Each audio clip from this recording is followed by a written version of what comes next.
हड्डियां जमा देने वाली सर्दी का मौसम था। उसी सर्दी में रघु की झोपड़ी में जानवरों की तरह सिमटी 4 जानें थी। एक टूटी चारपाई पर घनश्याम का कंकाल सा शरीर कांप रहा था। रघु और उसकी पत्नी सुमन परेशान बैठे थे और उनका बेटा चेतन गुस्से में बोला, इस बार तो प्राण ही निकल जाएंगे। कल सरपंच के यहाँ काम करके लकड़ी तो लाए थे ना। अरे लाएंगे कहाँ से? उस कंजूस ने आज मजदूरी भी आधी दी है।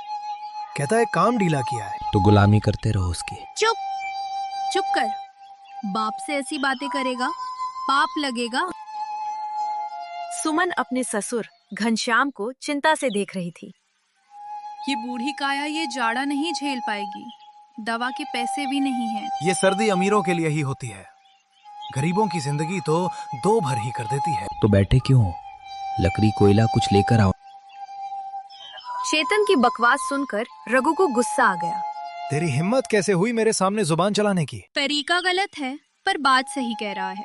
देखो सबकी कलाई नीली पड़ गई है। रघु ने कांपते हुए घनश्याम को देखा।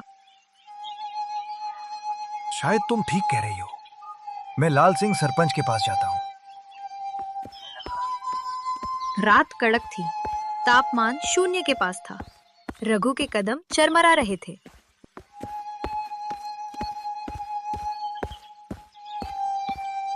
सरपंच जी नमस्ते। क्या है रघु, इतनी रात गए? सरपंच जी बहुत ठंड है, घर में बूढ़े बाप की हालत खराब है।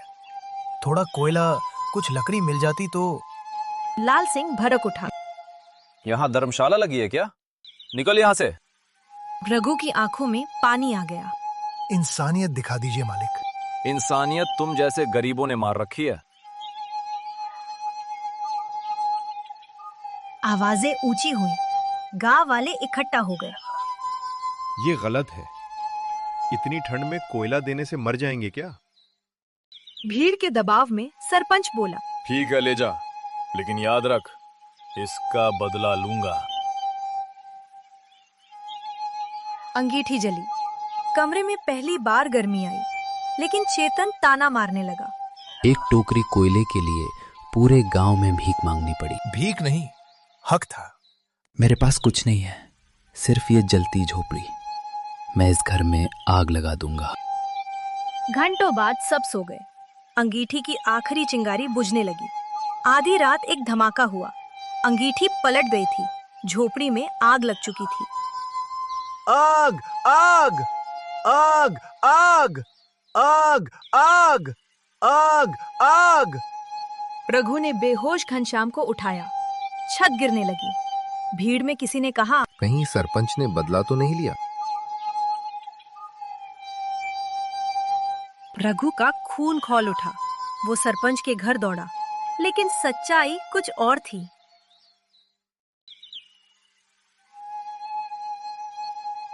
भीड़ में भोला कांपते हुए बोला, ये सरपंच ने नहीं किया, मैंने देखा था। तुम्हारे पड़ोसी भोला ने आग लगाई। माफ कर दो, सरपंच ने पैसे दिए थे। रघु का शक सच निकला। झोपड़ी फिर बनी। उसी दिन घनश्याम ने दम तोड़ दिया।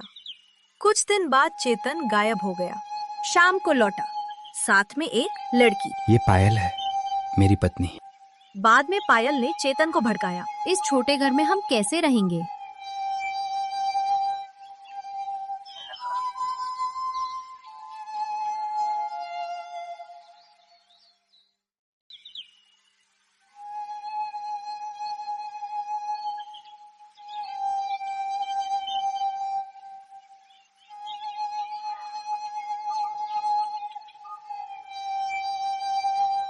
अगले दिन चेतन ने अपने माँ बाप को घर से निकाल दिया।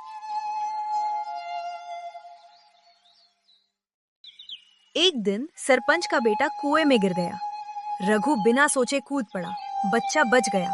सरपंच रो पड़ा। तू जो मांगेगा दूंगा, बस रहने की जगह चाहिए।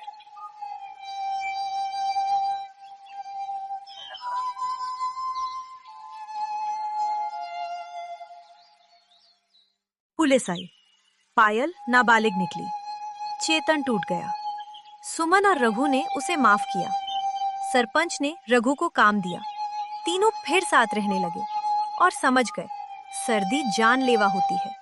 पर औलाद का विश्वास टूटना उससे भी ज्यादा।